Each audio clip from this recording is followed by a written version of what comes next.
What's up guys, in today's video we're going to go through a weekly budget shop. What I would do if I was in a situation where I would try and do my typical shop but on a limited income.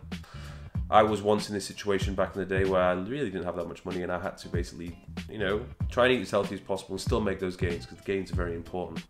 So I set myself the task of doing this with a couple of goals in mind. Okay, I wanted to hit a certain calorie target between 2,800 and 2,900 calories. I wanted to add a bit of variety. I didn't want to just have chicken and rice all day, every day, for the 7 days of the week. That would be outrageous. And I wanted to split it up into 2 days. So like a higher carb day for the days I train, and then a lower carb day, higher fat day on the days which I rest. So, first thing you need to do is obviously find a shop in your area which is pretty decent in terms of the discounts and the prices which they offer. And my situation in England, those two shops which are the best ones to go for would be Lidl or Aldi, in my opinion. Lidl used to be the shop of choice back in the day for me for a good few years before I moved down to London. Now I switch up between Aldi and Sainsbury's. Sainsbury's is expensive, I'm not going to lie. Aldi is the cheapest one, which is closest to me. Now I'm not going to take you through the entire shop because that would be pretty tedious. But what I'm going to do, I'm going to take you through all the meals which I would have on the high carb day and the low carb day, the breakdown of the prices and also the calories in each. So let's start off with the first meal of the day on the high carb day. So I'm going to have 4 eggs. Now you can get a pack of 12 from Aldi, 12 large free range eggs, £1.67. So that works out to be 55 pence for 4 eggs, which is pretty decent. I would, wherever possible, even if you're on a budget, try to avoid the caged eggs because the quality really isn't that great. You can prepare the eggs however you want. I'm just doing it in an omelette like this, a couple of seasonings on top. Try and keep the yolk runny if possible, and voila! Moving on to the second meal, we're going to have some sweet potato. Now, one loose sweet potato, which is like 600 grams, is only 70p, which is pretty cheap. So we're going to weigh out 300 grams worth, chop it up into wedges, and then we're going to lightly spray some 1 calorie spray on and add a bit of seasoning to it as well and put it in the oven.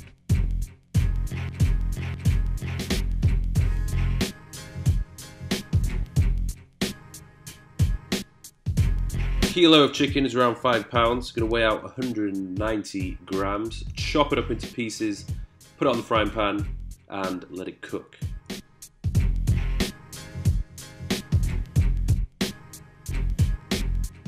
So there we go, the grand total, £1.94 for that meal with a total of 491 calories. Next meal, we're going to bring out the frozen fish. We're going to weigh out 240 grams. Obviously some of that is going to be ice, so we'll just take the hit. Bit of seasoning on top, wrap it up, put it in the oven, let it cook. Then we're going to prepare the vegetables. I could have gone frozen, but I just refused to buy frozen vegetables because it's the equivalent of chewing on wet toilet paper. It's just so much better when you buy it fresh. Then we're going to prepare the rice. A kilo of rice is around £1.35, so that works out to be about 16 pence for 120 grams, which is nothing really. So if we add the vegetables to that meal ends up being around £1.54. Total calories, 733. Now it's probably going to be the case that the rice and the fish on its own is going to be pretty damn plain. So I suggest you spice it up with any kind of sauces or seasonings, which you can do. Shout out to my online client, Roberto. He sent me some of this Costa Rican sauce of greatness. I put a little bit of this in it and it tastes unbelievable. So next meal, I prepared this chicken earlier in the oven, 190 grams once again. I'm going to chop up into little bits, add 40 grams worth of peanut butter, give it a mix, add some vegetables which we prepared earlier, add a beetroot. I've added 1 beetroot because beetroot was good for you. There you go, 509 calories, £1.56. The next meals are just extras, so we've got oatmeal. A kilo is £1.49, so 80 grams is 12 pence. A bit of almond milk, I like to have the sweetened one just because it tastes nicer, it's just pure preference. And there we have it. You can put it in the fridge overnight, let it soak up, or you can put it in the pan and cook it. Add a tablespoonful of honey to add a little bit of flavour if you want to. That's 5 pence. Mix it up and there you have it. That is another meal, 37p, 423 calories. Now if you wanted to, you could add the granola to that oatmeal or you could have it separate.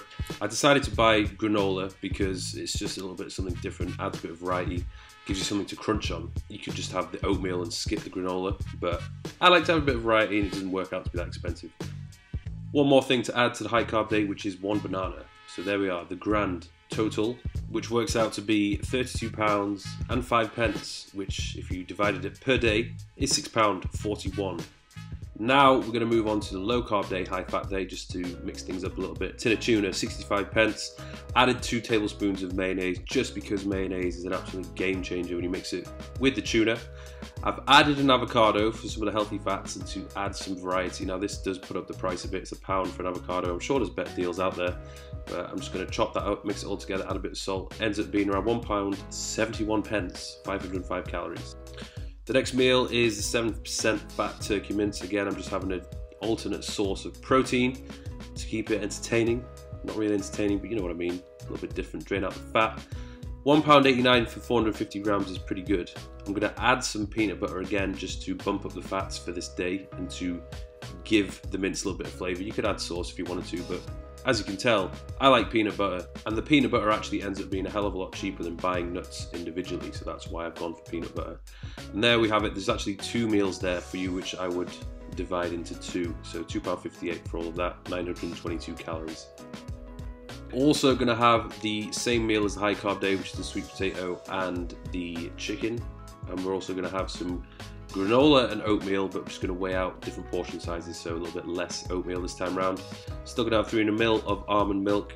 You could have these separately, or you could have them all in one go. I'm also going to add some dark chocolate to the mix, so 50 grams, pretty cheap, and it's just an easy way to bump up the fats for the low carb day. So there we have it, the grand total for 2 days, which is £14, so it ends up being around £7 per day, a little bit more expensive, but it's just nice to have something different. Obviously it's not 2,900 calories quite, but generally speaking on a rest day, I just consume a little bit less. So there you have it, £47 is the grand total, which I believe in American dollars is around $66. You know, obviously it's going to vary based on the exchange rate, but in my opinion that's pretty good considering there's quite a lot of food there and the quality of food is decent. Now, if I wanted to bring that price down even more, I could do. Obviously, if you're consuming fewer calories, it's going to be less. If I wanted to sacrifice the fish, maybe the avocado, a couple other things. Obviously, things like the seasonings and the 1 calorie spray, things like that, probably going to bring my calorie intake up by about 10 to 20 calories per day, and the price might go up by a couple of pennies, but I'm not going to include all that because that'll be a little bit frivolous in my opinion. Now, if we compare that shop to what I would typically spend on a weekly basis, I actually end up spending more than double, but I am buying more of the luxuries, so I do get a lot of fresh meats and fish over the counter. I'm also spending a little bit more on branded goods, organic vegetables, a wider variety of vegetables, and some pre-packaged healthy carbohydrate mixes, you know, these seeds, nuts, rice, grains, quinoa, things like that, just because it adds a little bit of variety instead of having sweet potatoes, rice, and oatmeal every day. But that's my choice, and you know, I'm cool with that. You really just have to ask yourself, what are the foods that you like? What are you able to continuously enjoy eating in the long run, which is going to allow you to be, or at least allow you to be sustainable at this nutrition program which you're following, and find out your way of making it work. Obviously, you can replace the meals which I've shown today with other foods. It's just what I would typically eat if I was on a budget. And if you're still saying to yourself you don't have the money, really, you know, obviously some people are in a very tight and awkward situation, but for a lot of people out there, it's just a matter of spending less on other things.